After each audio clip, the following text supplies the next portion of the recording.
Ladies and gentlemen, good day and welcome to the Eveready Industries India Q4 FY24 earnings conference call. As a reminder, all participant lines will be in the listen-only mode, and there will be an opportunity for you to ask questions after the presentation concludes. Should you need assistance during the call, please signal an operator by pressing star then 0 on your touchtone phone. Please note that this conference is being recorded. I now hand the conference over to Mr. Nishit Solanki from CDR India. Thank you, and over to you, sir. Thank you. Good afternoon, everyone, and welcome to Eveready Industries India's Q4 FY24 earnings conference call. Today, we are joined by senior members of the management team, including Mr. Suvamoy Saha, Managing Director, and Mr. Vivek Agrawal, Chief Financial Officer. We will begin the call. Before that, let me first share our standard disclaimer. Some of the statements that may be made on today's conference call could be forward-looking in nature, and the actual results could vary from these forward-looking statements. A detailed statement in this regard is available in the press release, which has been circulated to you earlier and also available on the stock exchange website. I would now like to invite Mr. Saha to share his perspectives with you. Thank you, and over to you, sir. Thank you, Nishit. Welcome to our annual earnings call. I hope all of you are doing well. Eveready has concluded the year FY24 with robust results, with significant growth in profitability, both at the level of EBITDA as well as PAT. The top line, however, remained muted due to reasons I shall explain shortly. Before that, let me touch upon the strategic highlights of the year. I will also take up towards the end of my remarks our thoughts for the coming year. I shall now recap areas of strategy that are important to us and what we pursued right through the year. Being custodian of the Eveready brand, it is contingent upon us that we sustain the tempo of communication around the products and brand. Thus, very consciously, the spends towards advertising and promotional activities have held momentum. To provide stronger trust in this area, we signed on a new brand ambassador, the champion javelin thrower Neeraj Chopra, who embodies the power of our brand among other qualities. Secondly, we took an important improvement initiative in revamping our route to market in order to modernize the critical strength area of distribution of our company.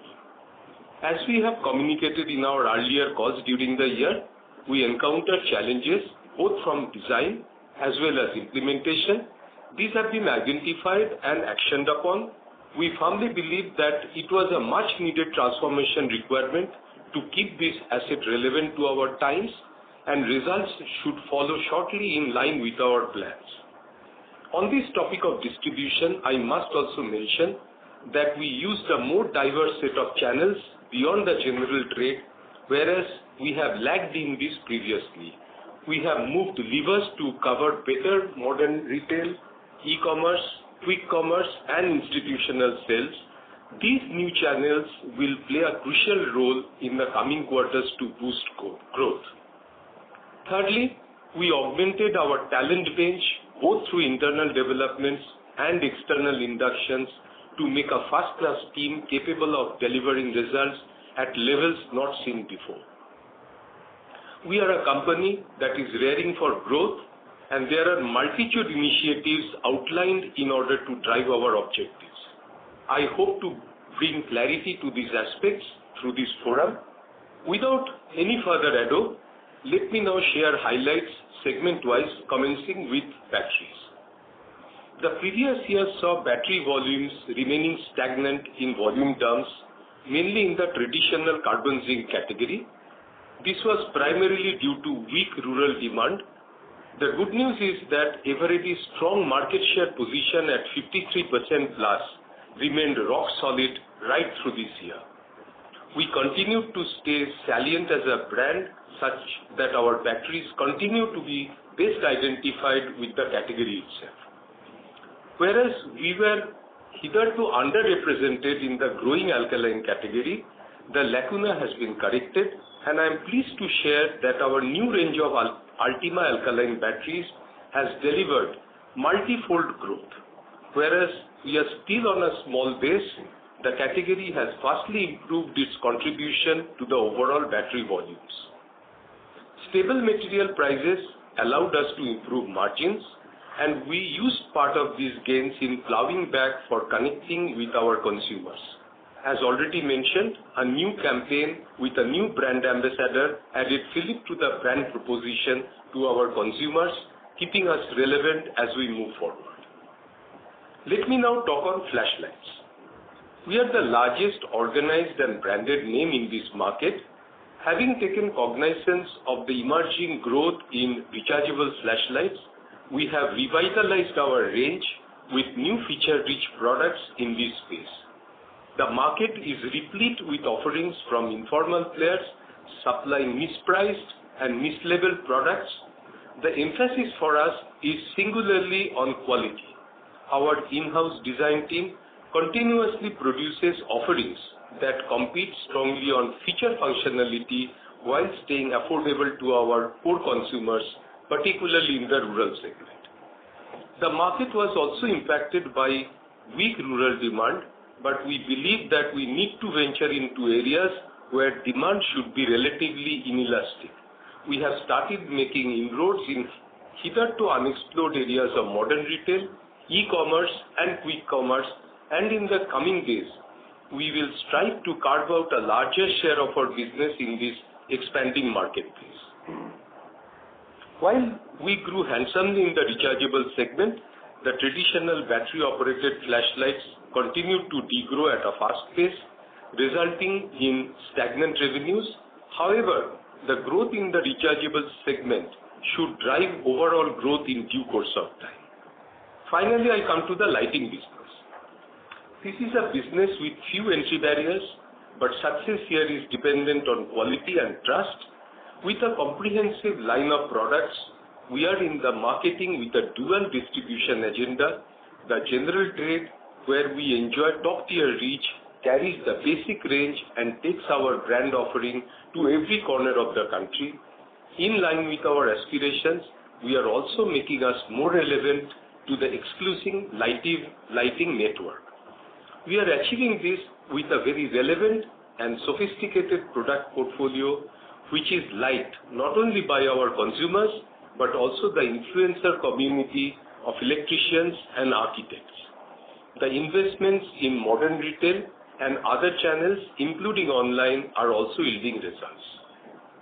This was a year of industry-wide significant value erosion as all established players passed on the benefit from manufacturing efficiencies to the market. While we grew our volume significantly, it did not reflect on our top line for this reason mentioned. Lighting continues to be our key plank for growth in the coming years. Let me now share some insights on our financial performance. We ended the quarter and the year with robust portfolio growth, achieving growth of 28% and 232% in EBITDA and PAT respectively for the year. This reflects our overall initiatives on driving premiumization, continuous innovation, efficiency enhancement, and of course, in a large measure helped by favorable and stable raw material prices. This was achieved despite a much enhanced spends on advertising and promotion at 10.2% of our revenue. As already mentioned, revenue was stagnant for the year and the quarter due to weak rural demand affecting offtakes of batteries and flashlights and industry-wide price deflation in the lighting market. Revenues were also impacted due to the challenges from a revamped route-to-market improvement initiative, which are being resolved. That said, alkaline batteries maintained month-on-month growth momentum following the introduction of the new Ultima range of alkaline batteries. So did the new range of rechargeable flashlights. Despite the overall category being affected by continuing degrowth of the traditional battery-operated flashlights, alternative trade channels beyond general trade exhibited significant enhancement across all product categories. I will now speak on the outlook as we see it. We estimate rural demand to pick up in the coming year, maybe from the second quarter. The bigger peers in the FMCG industry seem to be having a similar outlook. This should result in volume growth of batteries and flashlights, which was hampered during FY24. Our push for moving towards high-value products and our strong market share position should lead to satisfactory revenue growth. We are also putting our hopes on getting a high level of growth from the lighting category. We believe the manufacturing efficiencies have mostly peaked and the benefits therefrom have already been passed on to the market. Hence, the value erosion seen in FY24 should not be a phenomenon any longer in the coming year. All considered, we should have a high single-digit growth for the company as a whole. We also believe that the first quarter may follow last year's trends, but the growth engine should go to a higher gear from the second quarter. The challenges faced from the revised RTM are gradually getting resolved, albeit at a pace lower than what we desired. We estimate that the revised RTM will start yielding strong results from the second half of the coming year. We also believe that our growth should go hand in hand with healthy profitability. We should be improving our profitability not only in absolute quantum but also in percentages in the coming year over FY24. We would like to persist with our spends on A&P, however. With a higher revenue, its percentage to revenue may lower itself to less than 10% at high single digit. One challenge that needs to be highlighted is the possibility of some adverse impacts coming from raw materials. Due to the volatile global situation with severe unrest in two parts of the world, commodity prices seem to be moving northwards. However, we are prepared and we have planned for mitigation actions. In sum, I look forward to the coming year with great amount of enthusiasm, and we may just see one of our better years in all-round performance. With that, I request the moderator to open the forum to questions. Thank you. Thank you very much. We will now begin the question and answer session. Anyone who wishes to ask a question may press star and 1 on their touchtone telephone. If you wish to remove yourself from the question queue, you may press star and 2. Participants are requested to use handsets while asking questions. Ladies and gentlemen, we will wait for a moment while the question queue assembles.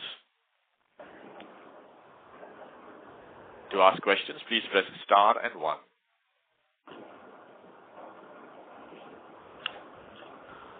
The first question is from Kush Gosrani from InCred Asset Management. Please go ahead.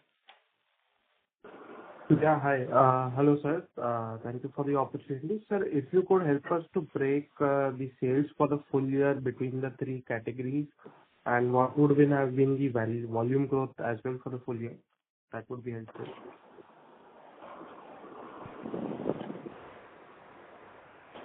Okay. So, let me give you the revenue share as it stands for FY24. Batteries remained at 64.6%, flashlight at 12.2%, and lighting at 23.2%. So, the overall revenue being closer to 1340, you can make the breakup. With regard to volume growth, as I had indicated, the battery, particularly in the carbon zinc batteries, was trending slightly negative at around -3%. We had quite a significant growth in in alkaline batteries, which started becoming higher as the year ended. So the fourth quarter we ended with about 135% growth, but for the whole year it was 71%. The lighting, is a mix of many types, so it is difficult to give you volume-wise. But overall, LED bulbs grew, consumer luminaires grew, professional luminaires grew. Everything grew by between, say, 20 and, say, 40%. Sure. I hope I have been able to answer your question. And sir, how much you would attribute the current slowdown in the revenues to the changes that we have made in the RTM, aside from the rural demand not being there? So it's very difficult. I don't think we have been able to put a specific number, but maybe our with the rural demand being weak and with the value erosion that took place in the lighting market, which made the results flat, maybe we would have got a 3-4% growth if the RPM challenges could be made by us at the appropriate time. So I would say about 3-4% could be. It's very difficult to say, with a very specific number. Got it, sir. Got it. Yeah. And how confident are you that from Q2 you could see the growth bouncing back as you had highlighted right now? Because I would say also you are confident Q4, but given the current situation, I think so. Yeah. So, at this stage, the ground conditions have not changed all that much. We have an expectation that, once the elections are over and, there is good monsoon, we feel that rural demand could see an uptick. And the same sentiment is being expressed by many of the, I would say, larger peers also. So, and, as I said in my remarks also, the value erosion seems to have peaked out. So, we feel that from Q2, we should be seeing a very decent quantum of growth. And certainly for the second half. Okay, got it. Thank you. I'll get back in. Thank you. Thank you. Next question is from the line of Bhargav from Ambit Asset Management. Please go ahead. Yeah, good afternoon, team, and thank you for the opportunity. Sir, my first question is on the alkaline battery. Now that you are seeing very strong growth, is there any capex which you are planning to put up capacity here? So, Bhargav, thank you. Thanks for the question. So, we are contemplating. We have not fully decided yet, but maybe, if we see the present trends, we would perhaps be encouraged, towards the end of the year or somewhere around that to contemplate putting up a installation of our own. And secondly, sir, is there any update on the BIS as far as the rechargeable battery segment is concerned? Because the share of Chinese herein is very, very high. Yeah. Not only the Chinese, also local unorganized players also, who also do not adhere to, the metrology and, as I said, mislabeled, misdeclared kind of, claims. So, we expect the new standard to be out within a very short period of time. It is currently going through the printing process, as they call it, which is basically, correcting all the typos and stuff like that, and then putting it on the Gazette. So, we feel from the indications that we have, we of course do not control that process, but from the indications that we have received, it should happen sooner than later. And lastly, sir, on the alkaline battery, is it possible to highlight what is our mix between the high price, high MRP alkaline battery and the low MRP alkaline battery? It is about 25 to 75. The value alkaline is about 75%. On that mix, are we guiding anything? Maybe in the next 2-3 years, what are we targeting? We have been a late entrant. So, if we are to play the game of alkaline, we need to play by the rules of the, the leading player who is putting it out at I would say, a very low price point. So, as we grow in volume, and, if we at all come with our own installation, then we will see, how to sort of be more sort of competitive in the market. I mean, or let us say more margin accretive in this particular category. At this stage, really, I mean, we have been very late in entrance, so we have to play the game of the leader. And any price hikes possible in this segment or looks difficult? No, so price hikes, certainly is possible, and which is why all over the world people have shifted to alkaline, because higher margins, etc., at a high price point, which the consumers happily pay. In India, somehow the leading player has played it a little differently, which no complaints. I mean, ultimately, people would play as per their, choice. So we are, to some extent, I have to be candid, I mean, to some extent we are constrained by that, because we are a very small, we have a very small market share at this point of time. In the alkaline segment, overall we are still 53% plus, but in alkaline we are still just about 10%. And what will be the share in carbon zinc for value and premium? That would be 50-50. I mean, the premium, or maybe I would say 45-55. In favor of premium? Yeah. Great, sir. Thank you for your thoughts and all the very best. Thank you very much. Thank you. The next question is from the line of Chirag from Keynote Capital. Please go ahead. Hi, thank you for the opportunity. My first question is related to the lighting segment. Currently, that we are at the break-even levels and almost doing about 350 to 400 crores top line on an annual basis.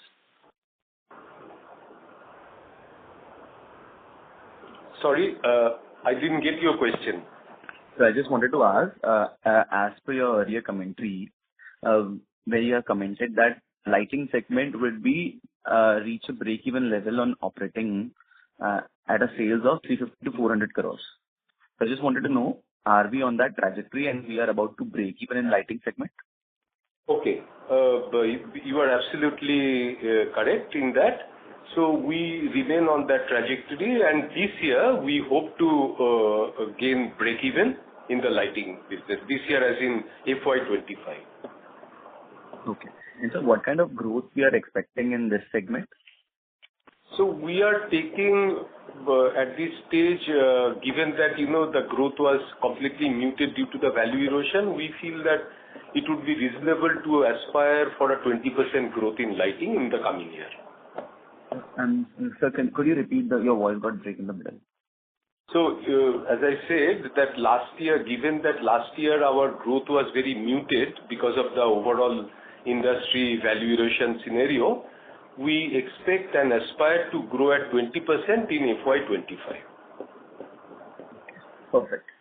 Sir, in addition to this, I just wanted to know what kind of distribution reach we have reached in this lighting segment, and what is the target to reach for FY25 too? So you are saying that how much turnover did we reach in FY24? No, sir. I'm asking distribution reach, like the number of outlets. Sorry. I misjudged your question. So, we are on the electrical outlets which we access through the general trade exceeds 200,000, but those are very small shops in the rural side. On the urban side of distribution, where we are putting more focus, our current reach would be around, say, 10-12%, which we aspire to bring up to 25,000 during the current year. Okay. From this, sir, as your participant also asked related to the BIS norm, I just wanted to get a clarification. What kind of market sizes of unorganized in lighting in flashlight segment at this moment? And as we are focusing a lot on rechargeable flashlights, what are the actions we have taken which can let us understand a little better that we are moving in the right direction, and this is the kind of market we are going to tap in next 3 to 5 years time span?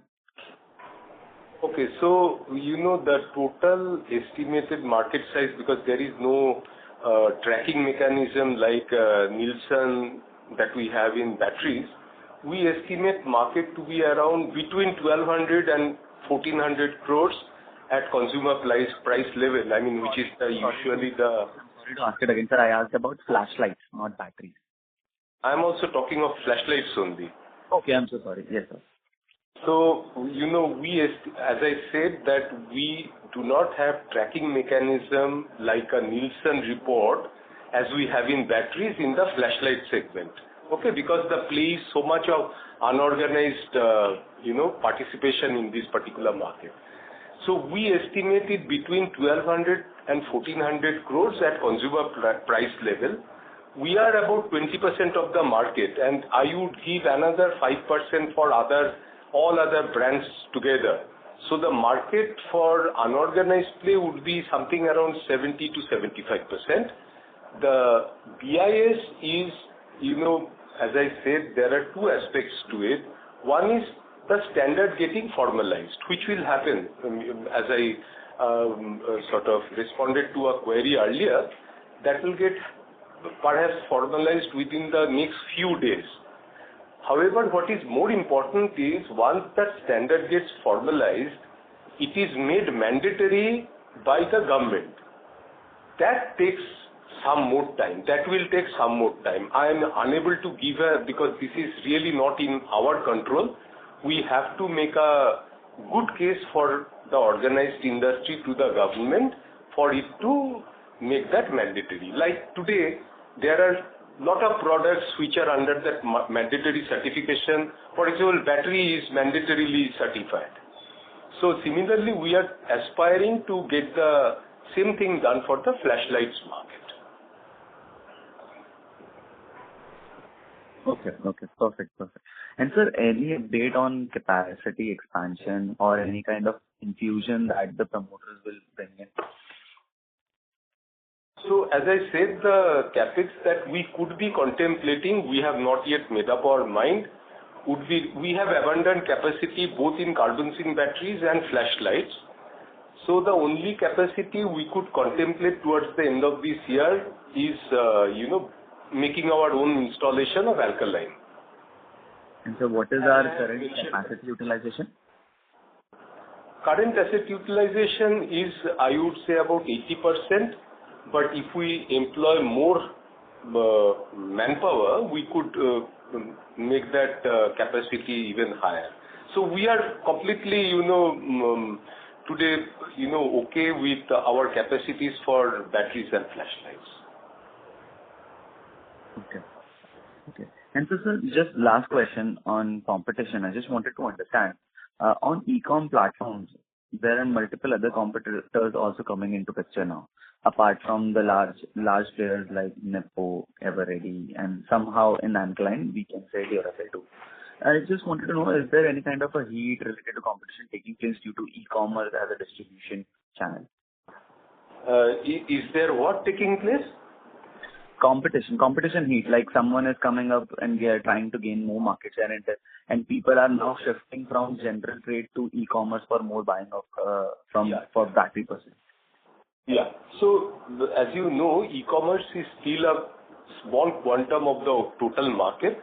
However, as you rightly said, the growth in e-com is much stronger than in the other channels. However, e-com is a place, where all players, have the same kind of, even playing field where, they put their financial might and their advertising might to gain share. So we would also do the same, and so would be so many other players, including even unbranded ones. Right. So, I mean, we have to play by the rules of that game. I mean, there is nothing that we can shy away from.